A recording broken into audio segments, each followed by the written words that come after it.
Greetings, my dear students. Welcome back to our English class. This is your RK sir. Today we are going to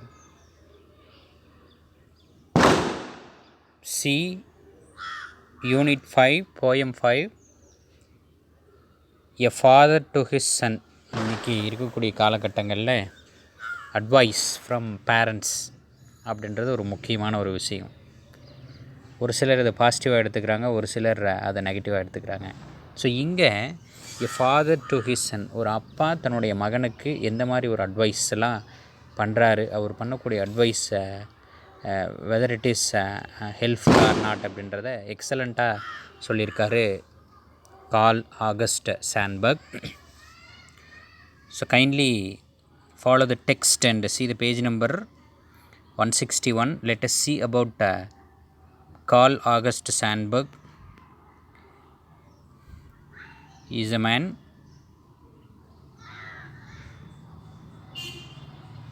the first he has given a quotation about poetry. Poetry அப்படின்றது என்னன்னு சொல்லியிருக்காரு பாருங்கள். Poetry is the opening and closing of a door. Poetry, அதாவது இந்த poem அப்படின்றது இந்த பாட்டல், இந்த பாட்டு எழுதுறது இந்த பாடல் ஒரு ஒரு கதவை மூடி திறக்கிற மாதிரி. So when we are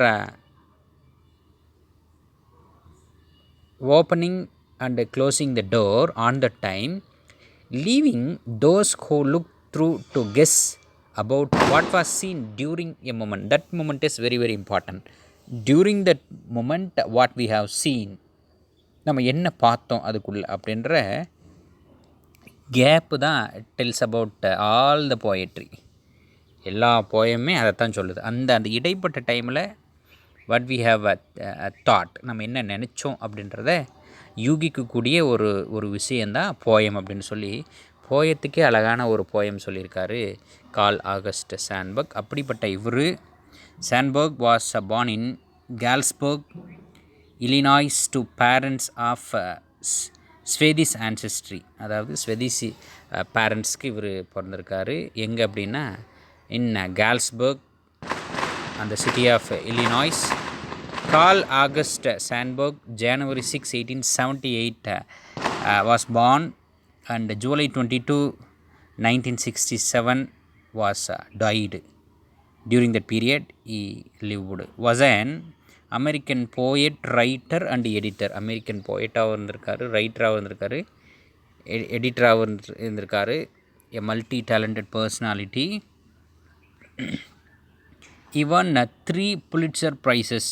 last கிளாஸில் நம்ம Nobel prize, no it is for 11th standard, right? okay.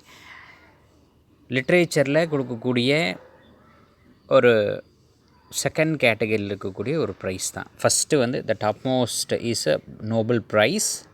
அதுக்கு அடுத்த லெவலில் இருக்கக்கூடியது Pulitzer prizes. Even 3 Pulitzer prizes, பாருங்கள் 3 புலிட்சர் ப்ரைஸஸ் வாங்கியிருக்காரு. Such a great man. 2 for his poetry and 1 for his biography of Abraham Lincoln. 2 போயமுக்கும் ஒன்று Abraham லிங்கனுடைய life history எழுதி இவர் வாங்கியிருக்காரு. The former American President Abraham Lincoln.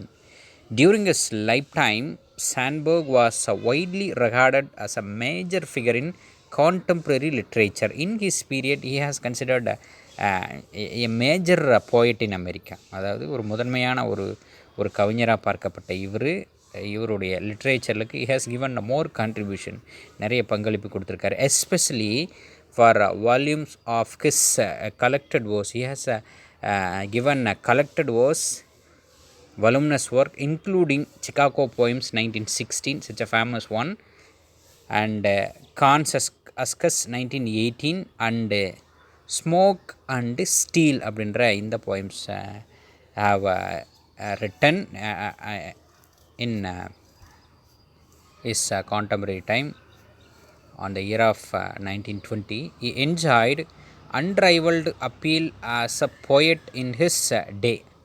Unrivaled, rivalry means competition.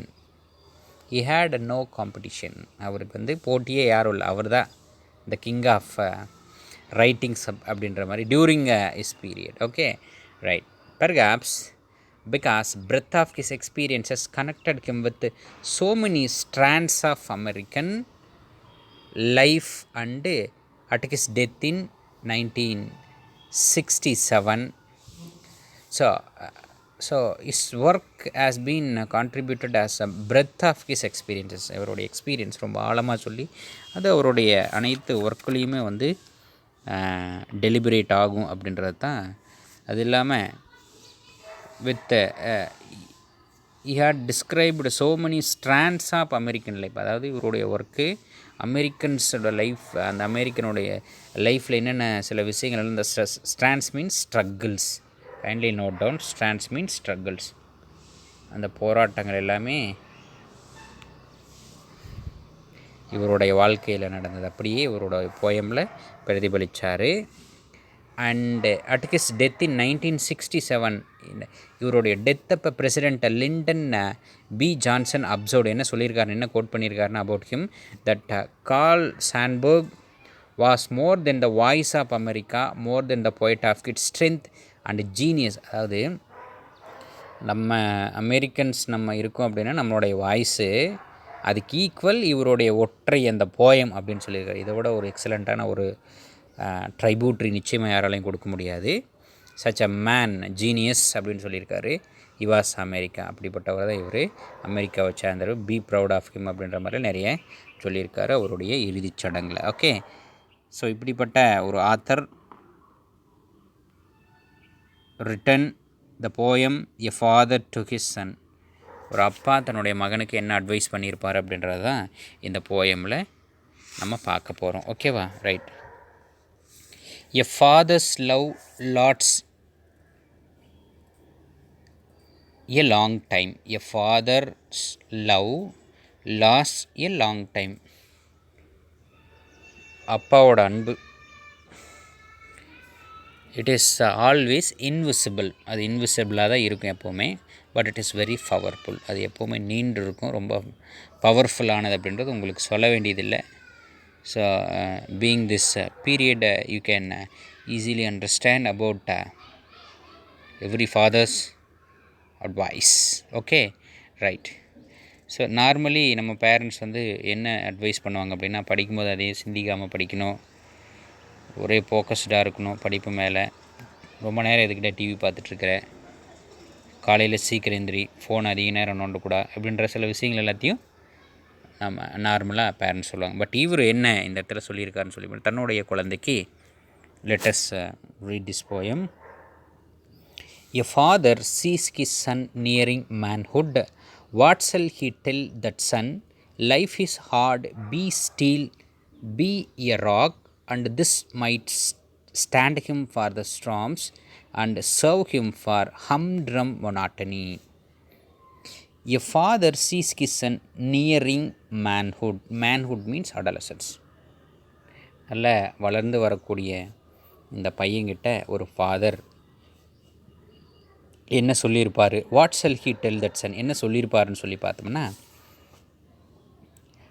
Life is hard, be steel, be a rock. வாழ்க்கை அப்படின்றது life is not a easy one. வாழ்க்கை அப்படின்றது ஹார்டான ஒன்று தான், ஒரு கடினமானது. Be steel, so you have to face that life, so be steel and be rock. அப்படி ஸ்டீல் ரொம்ப ஒரு இரும்பு மாதிரி நம்ம இருக்கணும், ஒரு பாறை மாதிரி இருக்கணும் அப்படின்னு சொல்லியிருக்காரு. So kindly note down, this is a very very important line. Life is be steel, life is like a steel. So like is a implied, அப்போ லைக் அப்படின்றது வரல. Life is like a heart, life is like a steel, life is like a ராக்கெட்னு கொடுத்துருக்காங்க. வாழ்க்கை ஒரு பாறை போன்றது அப்படின்னு சொல்லியிருக்காரு, வாழ்க்கை ஒரு கடினமானது அப்படின்னு சொல்லியிருக்காரு. ஸோ அதனால் this is indirect like, so it is called a metaphor. Kindly note down, very very important, metaphor, figures of speech, metaphor. And this might stand him for the storms. அப்படி if you are being that steel, hard and rock, அந்த மாதிரி ரொம்ப கடினமாக நீ லைஃப்பை வந்து சமாளிக்கிறதுக்கு நீ இருந்தீன்னா, இது and this might stand him for the storms. அதாவது எப்படிப்பட்ட புயல், if you are going to face some great troubles, பெரிய கிரேட் ப்ராப்ளம்ஸ், நிறைய ப்ராப்ளம்ஸ் நீ ஃபேஸ் பண்ணால் கூட அந்த ப்ராப்ளத்துலேருந்து உன்னைய அந்த இது வந்து உன்னைய சேவ் பண்ணும். And serve him for humdrum monotony. Humdrum monotony means boring. Life can change. வாழ்க்கை வந்து நம்ம என்ன பண்ணலாம், மாற்றலாம். Humdrum monotony means boring. We can change our life. Life can change. வாழ்க்கை அப்படின்றது நம்ம பார்த்து மாற்றிக்கலாம். அந்தளவுக்கு நம்ம கையில் இருக்குது. நம்ம எப்படி வாட் வி ஹாவ் சீன், நம்ம என்ன பார்க்குறோம் அப்படின்றது, what is our view, that is called a life அப்படின்னு சொல்லியிருக்காரு.